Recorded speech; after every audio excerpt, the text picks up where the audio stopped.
The live trade inherently has animal welfare problems. Long distance transportation by sea has inherent risks that can never be overcome. You know, there's been major disasters that have resulted from mechanical breakdowns and fires and trade disputes, but on every single shipment, especially sheep, animals will suffer and die from failing to eat and things like salmonellosis. And this has been going on for 3 decades. It's never been resolved. And that's in addition to just the stresses of transportation by sea. You add on to that animals are being supplied to countries where there are no laws to protect them from cruelty. And you know, for the last 8 years I've been witnessing how those animals are treated in importing countries, which just makes this trade unethical in every area. And when it comes to Australia being involved, we should never have been world leaders in really one of the cruelest trades the world has ever known. The key concerns with the live trade are essentially one that animals are exposed to quite a lot of additional stresses at the end of their life. These occur partly because there's a lot of transport involved, different forms of transport, right from when the animals are mustered in the paddocks through to when they arrive in a feedlot overseas. And the additional stresses will be not just the transport itself and things like motion sickness that the animals might experience on the ships, but also the environment that they're exposed to. You know, things like high levels of ammonia in the ships, and then we get right through to the slaughter process, which very often is not conducted in a way which most Australians would like to see. The AMI has held concerns about the live export trade for, well, since its inception, approximately 40 years ago. Now, we maintain that it has been a very substantial factor behind abattoir closures and job losses in the Australian meat processing industry. The sheep trade on the long hauls needs to cease, without a doubt, because there's unpreventable disease that can't be dealt with, can't be addressed properly. And I think it's wrong for the Secretary of Department of Agriculture, Fisheries and Forestry to be signing off on risk assessments, namely the Consignment Risk Management Plan, when the risks aren't adequately addressed. I think the key issue here is transparency. It's getting the message out so that your average Australian in the street can understand what really happens.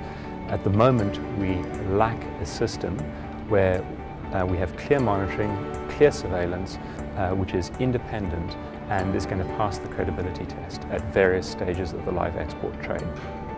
80% of Australian consumers do not want Australian livestock to be sent on live export, providing that the jobs can be maintained and are not all lost to the industry, and that's a given anyway, and providing that the animals can be safely killed here in Australia and to high welfare standards. The health and welfare of animals on board ship is solely dependent in terms of transparency and feedback on the reporting of the veterinarian for those long haul journeys.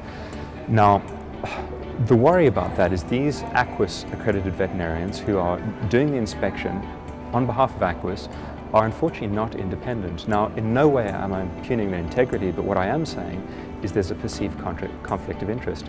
They are chosen by the exporters, they are paid by the exporters, and they may not be re-engaged by that exporter if they don't like their reports. Well, the right time to end the live trade would have been that it shouldn't have ever commenced. The fact that it's been going for 30 years and 160 million animals have been victims of it is just unforgivable, really. You know, but the evidence from the last 12 months, the horrendous footage from Kuwait, which has been going on there for literally decades, and now we've got Indonesia and some 7 million cattle have been supplied to the most horrendous treatment. What is clear is that the live export trade cannot be trusted. They will supply animals to the cruelest of treatment. It's not an industry worthy of government support, and it certainly doesn't have the support of the public. The world population is growing very rapidly. We're looking at a population of at least 9 billion by 2050. If FAO estimates are correct, we're looking at 15 billion by the end of the century.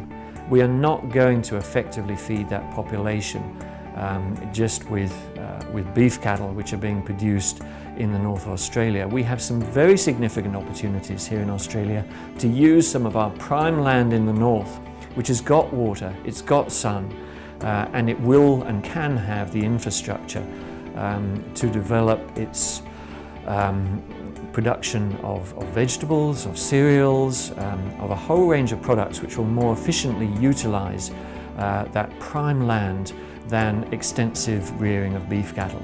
The live trade industry has a poor record over many years of multiple welfare infringements, which shows that it's not a perfect system. Okay. Now, I'm certainly not advocating that we necessarily need an instant cessation of trade, but what we do need is an instant review of what has gone wrong and to stop the systemic breakdown in processes. Once we've got that in control, once we've got the information, we can understand how to fix the system systematically, piece by piece. And there are multiple parts to this trade, so it's not as if it's as easy as saying, aha, there's one little spot that we need to fix. We need to take a holistic view over that, make sure we understand it, and start to implement the changes immediately. Some of those are what I'd call low-hanging fruit. They can be done relatively easily, just through honest reporting, minor changes, and being cognizant of feedback which has been in the system. And that feedback, in my opinion, has often not been taken at its value, has been resisted and not been fully utilised. So what do we do about the live export industry in the future? I think we need to continue with research and to find out what it means to the animal. We've hardly dipped our toe into that particular issue yet. And the livestock industry needs to be very open there. It's no good employing tame researchers to produce the answers you want. Let's get the independent scientists to try and find out what the right answers are for animals. We understand the value of RSPCA in the community. We understand the social licence that we operate with. For any sustainable, profitable industry, cares about its animals, we just have to work together. There is no other option. Clearly economics is the main problem, but what the government has never done is actually look at active ways of moving from live animal exports to boxed meat only trade. And really, I mean, the RSPCA has been calling for that for about 30 years. We've done our own economic assessments. The government needs to do that too. Meat and Livestock Australia need to do that and actually be active partners in shifting from live exports to a meat only trade.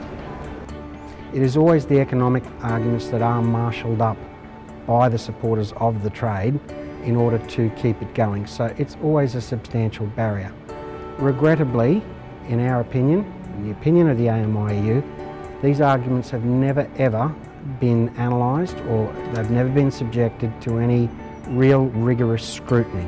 Look, I think it's pretty important that we have a reliable, well-funded, independent arbiter of what we do as an industry.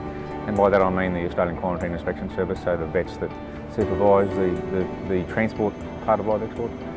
It's important that there's integrity and there's transparency in that process. If things are going wrong, we need to be able to make them better. So we don't ask that the government keeps reducing funds for AQIS. They've been cutting AQIS funds the whole time. They've cut it from the meat processing industry as well, and now they're cutting it from all areas. So we would ask that the government takes their responsibility seriously and continues to fund their organisations like AQIS and the vets. I think unfortunately there could be a lot more proactivity from the livestock exporters themselves. I don't see a lot of receptivity to the feedback that is coming in there. I also see a lack from AQIS where some of that feedback could be more actively and proactively put into the system. I see a wealth of veterinary resource which is there, but we do need to make sure that that is independent, that those veterinarians are able to give their opinions without being in a position of perceived conflict of interest. In terms of long-term security of the trade, provision of the right quality of product to the right type of consumer, it is in the industry's best interest to develop a high-quality trade in boxed beef. The responsibility rests firmly and squarely with the live export industry and with bodies such as AQIS to make sure that they're getting accurate information out to the Australian public so that the taxpayer can actually make the decision. I think there are many who may find this industry distasteful. There are many who think this industry is essential for jobs. There's a spectrum of opinion, but I think in a country with an elected government, everybody has a right to that opinion and they should be given the information, the opportunity to express that opinion. The proposed new framework for ensuring the welfare of animals that are exported currently only applies to Indonesia. And the major problem with that framework is that it doesn't mandate stunning of animals prior to slaughter. Now, if all animals are stunned, most of the cruelty and the welfare problems that were shown by the Animals Australia investigation would not occur. It's the single most effective way of improving welfare. It's also accepted by the Muslim community in Indonesia, so it is extremely disappointing that the government hasn't made that part of the new framework. I've been engaging in this debate for quite some time now. I must acknowledge there are contrary arguments, and those contrary arguments are often quite well put by those interest groups.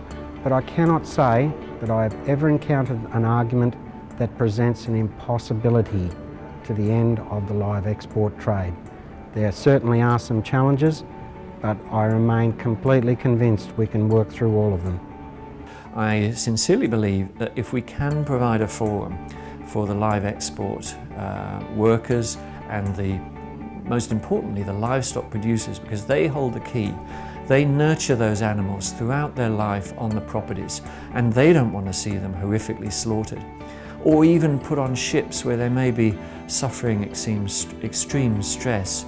So let's empower those producers to sort these problems out. Now, the government does have a forum to get people together, the Live Export Standards Advisory Group, but it rarely meets. It hasn't met for the last 9 months or so, throughout the whole of the Indonesian crisis.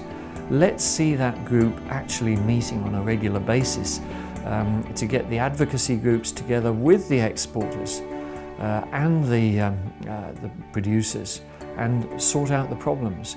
Part of our frustration as animal advocates is that the government for too long has been listening to no one but the industry. You know, we are the only ones that have independently gone to these countries and documented the treatment of animals. The government should have done this long ago. They haven't taken appropriate oversight of the industry. On so many occasions I've stood in abattoirs and thought if there was a single politician there with me, they would have put up their hand to end the live trade. So no longer can this trade be considered out of sight of the politicians. We've put it under their nose this year. They're now responsible. They know that the public wants it to end, and really, the live trade will end. It's only a matter of when, and we're deeply disappointed that the Qld government hasn't chosen to be the government that will be remembered and revered as the government that ends the live trade. Whoever ends it in the future is going to be remembered for all of the right reasons. These current governments will be remembered as supporting this cruel trade.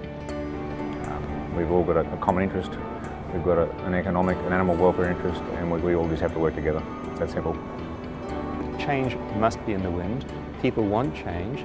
People are now asking for more information. It's up to the government to start to deliver that information. The government, after all, is elected. The government has a responsibility to us as Australians, as taxpayers, to start to deliver that information. Once we have that information, it'll be a spectrum. Some people may want the trade to remain a while, some people may want it to go instantly. And I suspect once the information is out there, in that spectrum, as always, we'll come up with a quorum opinion which will dictate, finally, how it is managed. The AMIU will continue its argument against the live export trade.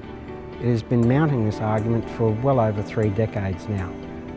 We do believe that significant inroads have been made into some of the key claims of this trade. We will persist. We urge all those out there with animal welfare concerns, with concerns for Australian jobs, with economic concerns generally, to continue mounting the argument, secure in the knowledge that on occasions there is nothing more powerful than an idea whose time has come. And we see a gathering momentum of the like that we have never seen before. There's no doubt that the live trade will end. It's just a matter of when. You know, our politicians are now keenly aware of the degree of public opposition of the trade. We have numerous MPs from both major parties who now oppose the live trade. So unfortunately it will probably take another incident and further suffering. It shouldn't have taken that, but the voice of the Australian community is being heard, and that's the important thing to keep going in coming months, for as long as it takes basically, because the live trade will end and it will be as a result of the Australian public caring about the welfare of animals in this country.